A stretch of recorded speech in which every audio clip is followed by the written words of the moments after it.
Hello students, welcome to एस्टेक education. आज की वीडियो में डिस्कस करने जा रहे हैं सीपीयू शेड्यूलिंग एल्गोरिथम, जिसका नाम है एसआरटीएफ। एसआरटीएफ को समझिएगा स्टूडेंट्स बहुत ध्यान से, ये बहुत इंपॉर्टेंट सीपीयू शेड्यूलिंग एल्गोरिथम है। एसआरटीएफ का मतलब होता है shortest remaining time first. Student, इससे पहले जो हमने एल्गोरिथम पढ़ी थी उसका नाम था SJF, shortest job first. Students, जो एसजेएफ एल्गोरिथम थी वो थी नॉन प्रिम्प्टिव। मतलब ये था कि उसके अंदर नॉन प्रिम्प्टिव का मतलब ये होता है कि अगर उसमें एक प्रोसेस एक बार हमने सीपीयू को एलोकेट कर दिया तो सीपीयू जब तक उसको रन नहीं करेगा दूसरे प्रोसेस की बारी नहीं आ सकती। लेकिन उसी का ये वर्जन है एसआरटीएफ, ये हमारी प्रिम्प्टिव एल्गोरिथम है। यानी एसजीएफ नॉन प्रिम्प्टिव थी, ये हमारी प्रिम्प्टिव एल्गोरिथम है, लेकिन ये उसी का वर्जन है। तो हम कह सकते हैं कि this is the version of SGF that is called preemptive. मतलब उसी के जैसा इसके अंदर काम होगा लगभग, लेकिन थोड़ा सा इसके अंदर माइनर चेंजेस है।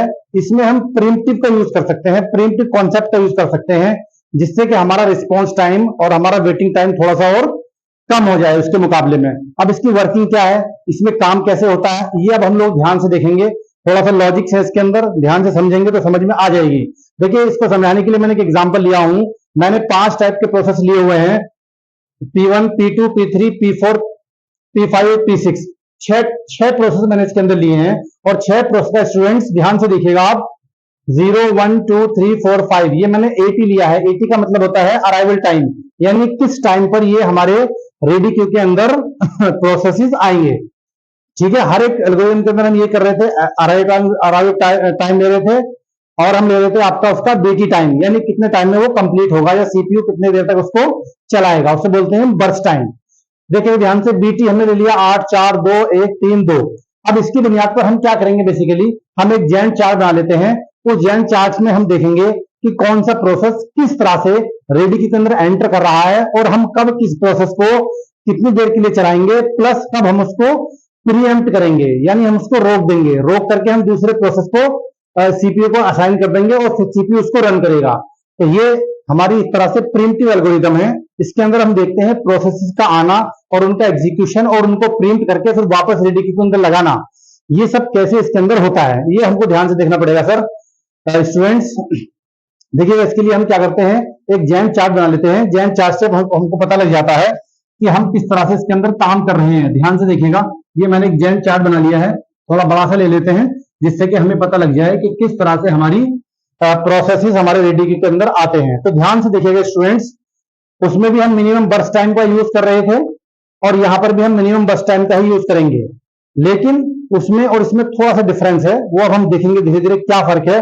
तो देखिएगा ध्यान से, मैंने एक कॉलम बना लिए, कितने, P1। देखिएगा ध्यान से, शुरुआत में हमारा क्योंकि रेडी क्यू खाली है, हमारा जो रेडी क्यू है वो खाली है, और खाली में स्टार्टिंग में हमारा P1 प्रोसेस आया। ध्यान से देखिएगा, ये P1 प्रोसेस आया हमारा 0 टाइम पर, या 0 यूनिट पर, या 0 माइक्रो सेकेंड पर, आप इसको कुछ भी कह सकते हैं। बहरहाल 0 का मतलब है कि शुरुआत में कुछ नहीं था, स्टार्टिंग में हमारा P1 आया। तो हम यहीं से काउंट करेंगे। कैसे काउंट करेंगे, तो देखिएगा यहाँ पे 0 हमारा, इस 0 पे हमारा रेडी क्यू के अंदर आ गया 80। 80 की बुनियाद पर, यानी 0 की बुनियाद पर हमारा P1 आया। ठीक है स्टूडेंट, ध्यान से देखना, P1 ये हमारा यहां पर आ गया। अब सीपीयू के अंदर इसको असाइन किया हमने, सीपीयू ने इसको रन किया, तो इसका बर्स्ट टाइम ध्यान से देखिए कितना है। इसका बर्स्ट टाइम स्टूडेंट्स 8, आप देख लेंगे ध्यान से, इसका 8 बर्स्ट टाइम है। जब 8 बर्स्ट टाइम है तो ये कहां तक चलेगा, ये चलेगा 8 तक, लेकिन 8 तक इसको नहीं चलाएंगे। क्यों नहीं चलाएंगे, देखिएगा ध्यान से, जैसे ही हमारा 0 से आगे बढ़ेगा, 0 से हमारा आगे बढ़ेगा, 0, 1, 2, 3, 4, 5 इस तरह से, तो हमारा P2 80, हमारा P2 जो है हमारा 81, 1 पर हमारा P2 जो हमारा प्रोसेस है वो रेडी क्यू के अंदर एंटर कर जाएगा 1 पर, 0 के बाद में 1। देखिएगा ध्यान से, हमने यहां पर 1 लिया, और 1 पर हमारा जो P2 प्रोसेस है, ध्यान से देखिएगा, ये P2 प्रोसेस हमारा 1 पर एंटर कर गया रेडी क्यू के अंदर। देखिएगा ये हमारा P2 यहां पर आ गया, ये देखिएगा ध्यान से। तो अब देखिएगा, इसको चलना तो 8 तक था, चलना तो 8 तक था, लेकिन नहीं चलेगा क्योंकि इसको हमें प्रिंट करना है। यही डिफरेंस है एसजीएफ के अंदर और एसआरटीएफ के अंदर। वहां पे अगर मान लो ये आ जाता तो 8 तक इसको चलना ही पड़ता, लेकिन यहाँ पे हम 8 तक उसको नहीं चला रहे हैं। जैसे ही रेडी क्यू के अंदर दूसरा प्रोसेस आया, कौन से 80 पर आया है, अराइवल टाइम पर आया है, देखिएगा 1 पर आया है, तो P1 चला, लेकिन वो 8 तक नहीं चल पाया। कहां तक चला? 0 से लेके 1 तक, यानी एक ही यूनिट वो चल पाया। समझ रहे स्टूडेंट्स? एक ही यूनिट वो चल पाया, यानी 8 में से हमने एक चला गया, तो कितना बचा हमारा यहां पर? 7। 8 में से एक यूनिट चल गया तो 7 बचा। ठीक है, आगे देखते हैं। अब ये P2 1 पर आया, P2 का बर्स्ट टाइम कितना है? 4। ध्यान से देखिएगा। अब इसने प्रीएम्प्ट कर दिया, P1 को प्रीएम्प्ट कर दिया। प्रीएम्प्ट का मतलब इसको रोक दिया। अब P2 को एग्जीक्यूट कर रहा है। देखिए यही फर्क है, इसमें P2 को उसने एग्जीक्यूशन के लिए भेज दिया और P1 को प्रीएम्प्ट करके कहां पे लगा दिया? रेडी क्यू के अंदर पीछे लगा दिया। अब देखिएगा ध्यान से, 1 तक चला। अब P2 कहां तक चलेगा? P2 को चलना तो चाहिए 4 तक, लेकिन क्योंकि 2 यूनिट पर हमारा P3 एंटर कर गया रेडी क्यू के अंदर। ध्यान से देखिएगा, 2 यूनिट तक। तो अब ये P2 भी कहां तक चला? 1 से लेकर 2 तक, यानी 1 ही चला। तो 4 में से अब हम 1 घटा देंगे तो कितना बच जाएगा? 3। एक यूनिट इसने भी लिया। आगे बढ़ते हैं। अब देखिएगा ध्यान से, आगे देखते हैं। अब P2 पर ये आ गया, P2 हमारा इस पर आया था। P3 कितना आया हमारा? 2 पर। P3 अब रेडी क्यू के अंदर आ गया, P3। अब ध्यान से देखिएगा, P3 का बर्स्ट टाइम कितना है? 2। और P3 का बर्स्ट टाइम है कितना? 2। और ध्यान से देखिएगा स्टूडेंट्स, P4 ने जो एंट्री की, P4 ने जो एंट्री की वो यहां पर कहां पर एंट्री की? P4 ने ये कितने पॉइंट पर की है? 3 पर। तो 1 2 3। अब ध्यान से देखिएगा, P4 ने जो एंट्री की, एंट्री तो यहां पर कर देगा, लेकिन वो एग्जीक्यूट नहीं करेगा। जो हमारा शेड्यूलर है P4 की एंट्री तो उसने की, लेकिन वो कंपैरिजन करेगा पुराने जितने भी प्रोसेसेस हमारे रेडी क्यू के अंदर आ गए हैं, P1 P2 P3, उनसे कंपेयर करेगा। जिसका बर्स्ट टाइम सबसे कम होगा उसको वो रेडी क्यू के अंदर दोबारा से निकाल करके एग्जीक्यूशन के लिए लेकर के जाएगा। कैसे लेकर के जाएगा? ध्यान से देखिएगा। अब यहाँ पर P4 आना चाहिए था, लेकिन नहीं, उसने कंपैरिजन किया P1 P2 P3 और P4 के अंदर कंपैरिजन किया। ध्यान से देखिए, बर्स्ट टाइम किसका कम है और किसका ज्यादा है? इसका कितना बर्स्ट टाइम है? 7। इसका बर्स्ट टाइम कितना है? 3। इसका बर्स्ट टाइम कितना बचा अब यहाँ पर? इसका बर्स्ट टाइम अभी 1 यूनिट तो यहाँ पे चल गया P3, तो ये भी कट गया, बराबर कितना हो गया? 1। अब P3 का बर्स्ट टाइम कितना है? 1। P4 का बर्स्ट टाइम कितना है? 1। तो सबसे कम इन दोनों का है, P3 का और P4 का। भाई P3 और P4 सबसे कम है ना। तो अब यहाँ पे कंफ्यूजन हो गया कि किसको हम पहले लें, P3 को ले या P4 को ले। अब ध्यान से देखिएगा, जब दोनों का बर्स्ट टाइम सेम होता है तो अराइवल टाइम की बुनियाद पर देखा जाता है कि रेडी क्यू के अंदर पहले कौन सा प्रोसेस आया था। तो ध्यान से देखिएगा कि रेडी क्यू के अंदर कौन सा आया था? P3 P4 में से कौन सा आया था? P3। तो यहाँ पे दोबारा से P3 चलेगा, यहाँ पे दोबारा से P3 ही चलेगा। वो दोबारा से P3 को लेकर के आएंगे और P3 अपना एग्जीक्यूशन को पूरा करेगा। कहां तक? इसका 1। P3 कहां तक चलेगा? ये ध्यान से देखिएगा, उसके बाद में P4 को इसने, यहां तक हमारा P3 चला।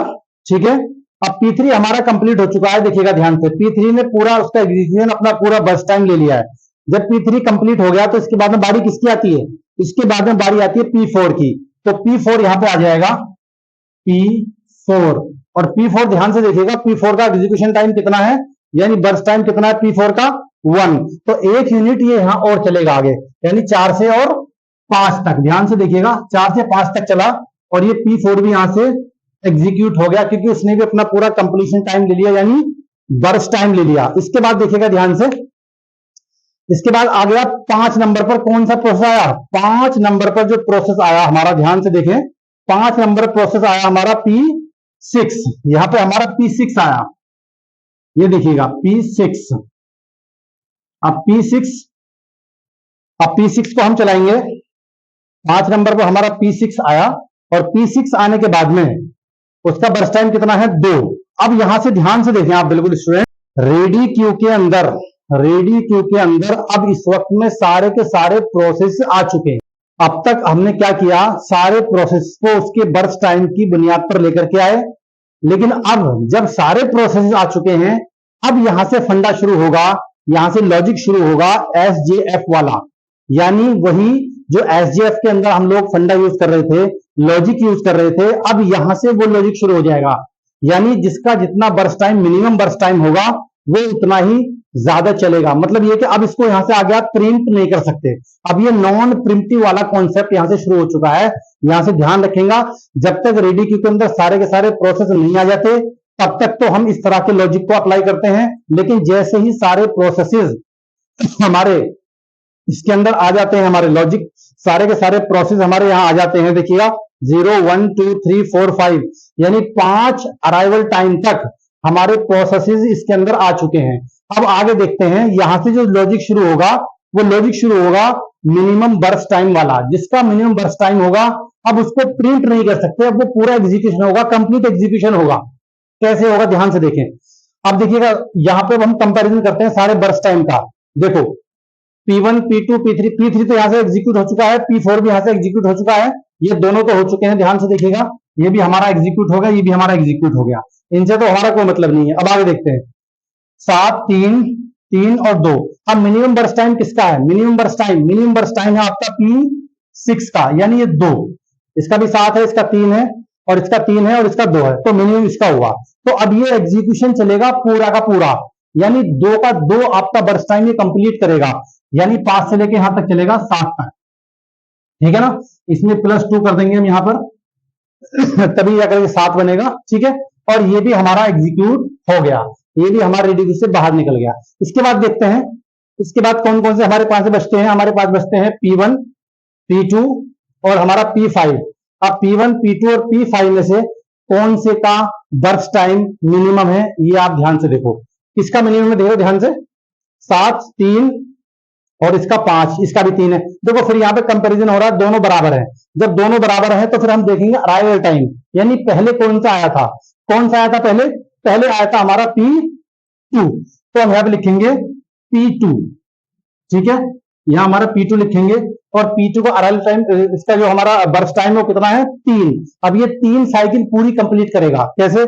यहां पर हम 7 से लेके +3 ऐड कर देंगे तो कितना हो जाएगा? 10। यहां पे 10 तक ये चलेगा। ठीक है, अब ये भी हमारा कंप्लीट हो गया। हमारे पास में क्या बचा स्टूडेंट्स? हमारे पास में बचा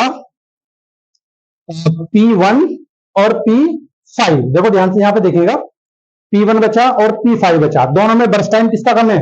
P5 का। देखिएगा ये मिनिमम है 3, तो यहां पे हम चलाएंगे P5 को, P5, और P5 कहां तक चलेगा? 3 पॉइंट तक। तो इसके अंदर भी हम यहां हो जाएगा 10 और 3 13, ये हमारा 13 हो गया, 3 हमने यहां पे ऐड किए। ठीक है, ये भी हमारा अब एग्जीक्यूट हो चुका है, यानी रेडी क्यू से बाहर हो चुका है, एग्जीक्यूशन कंप्लीट हो चुका है। अब लास्ट में हमारा बचा P1, तो यहां पे लिएगा P1 को। P1 कितने बस टाइम तक चलेगा? 7 तक, तो 13 और 7 20, यहां पे हो जाएगा 20, इसमें हम 7 ऐड कर देंगे। तो इस तरह से ये भी हमारा एग्जीक्यूट हो चुका है, ये भी हमारा एग्जीक्यूट हो चुका है। तो देखिएगा ये लॉजिक है इस SRTF का, इसमें आधा लॉजिक कुछ और लग रहा है, आधा लॉजिक SGF वाला ही लग रहा है इसके अंदर। अब ये हमारे कंप्लीट हो चुके हैं। ठीक है, अब इसी की बुनियाद पर हम यहाँ इसका कंप्लीशन टाइम, TAT टाइम और WT, यानी completion time, turn out time और आपका वेटिंग टाइम, ये फाइंड आउट कर सकते हैं। ऑलरेडी हम कई वीडियो में कर भी चुके हैं आसानी के साथ में, कोई दिक्कत नहीं, आसानी से निकाल सकते हैं। तो CT का मतलब कंप्लीशन, यानी कौन सा प्रोसेस कब कंप्लीट जाकर के हुआ। तो देखिए P1 कहां से शुरू हुआ था और कहां पे कंप्लीट हुआ है। अब हम देखेंगे लास्ट में P1 कहां तक कंप्लीट हुआ था, लास्ट में देखेंगे ध्यान से। ठीक है ना, तो देखिए P1 शुरू तो 0 से हुआ था, लेकिन खत्म कहां पे हुआ? देखिए ध्यान से, खत्म हुआ है आपका 20 तक, ये ना ध्यान से। तो यहां पे इसका CT आ जाएगा 20। ठीक है, P2 शुरू हुआ था 1 से, लेकिन खत्म कहां पे जाके हुआ है? खत्म हम देखेंगे, देखिए ये ना, ये आपका 10 यहां पे जाकर खत्म हुआ है, तो ये हो जाएगा आपका 10। P3 शुरू तो हमारा 2 से हुआ था, लेकिन हमारा खत्म कहां पे हुआ है? खत्म हुआ है 4 पर, तो हमारा यहाँ पे 4 पे खत्म हुआ है, तो यहाँ पे आ जाएगा 4। ठीक है, इसके बाद हम देखते हैं P4 यहां से शुरू हुआ, लेकिन खत्म कहां पे हुआ? 5 पे जाकर के, तो ये हमारा 5 हो जाएगा कंप्लीशन टाइम। इसके बाद हमारा P5 हमारा शुरू हुआ 10 से और खत्म कहां पे हुआ? 13 पे जाकर के, तो यहां पे आ जाएगा 13। P6 कहां से शुरू हुआ? 5 से शुरू हुआ है और खत्म हुआ हमारा 7 पे जाकर के, तो हमारा 7 यहां पे ये आ जाएगा, यहां पर ध्यान से देखिएगा 7 पर। ठीक है ना, तो इस तरह से हम CT निकाल सकते हैं कंप्लीशन टाइम। जब हमारे पास में स्टूडेंट्स कंप्लीशन टाइम आ गया, तो TAT और WT निकालने में समझता हूं कि ज्यादा कोई समस्या आएगी नहीं। मैं इसका फॉर्मूला लिख दिया हूं, टी का formula ct minus eighty, ct हमारा ये रहा और एटी हमारा ये रहा, ठीक है। ct में से एटी को माइनस कर दो, 20 में से 0 गया 20 ही बचेगा, 10 में से 1 गया 9 बचेगा, 4 में से 2 गया 2 बचेगा, 5 में से 3 गया 2 बचेगा, 13 में से 4 गया 9 बचेगा और 7 में से 5 गया 2 बचेगा, ठीक है ना, ये 2 है। ओके, ऐसी WT कैसे निकालोगे, TAT में से BT को माइनस कर देंगे हम। TAT कितना है हमारा 20 और BT कितना है हमारा, BT हमारा ये रहा 8, 20 में से 8 गया 12, 9 में से आपका 4 गया 5, 2 में से आपका 2 जाएगा तो 0 बचेगा, 2 में से 1 जाएगा तो 1 बचेगा, 9 में से 3 जाएगा तो 6 बचेगा, 7 में से 2 जाएगा तो 5 बचेगा। तो इस तरह से हम आपका WT निकाल सकते हैं, वेटिंग टाइम निकाल सकते हैं। अब इसका अगर एवरेज निकाला जाए, अगर हम एवरेज TAT निकालें और एवरेज हम WT निकालें तो सेम फॉर्मूला है, इन सबको जोड़ करके नंबर ऑफ क्रॉस से डिवाइड कर देंगे। ये मैं लिख देता हूं, आप आराम से इसको कैलकुलेट कर लीजिएगा। एवरेज TAT हम यहां निकाल सकते हैं, एवरेज TAT बराबर 20 plus 9 plus 2 plus 2 plus 9 plus 2 divide by number of cross कितने हैं 6, तो आप यहां पे 6 लिख सकते हैं, 6 से इसको डिवाइड कर देना, जो आएगा आपका आंसर हो जाएगा।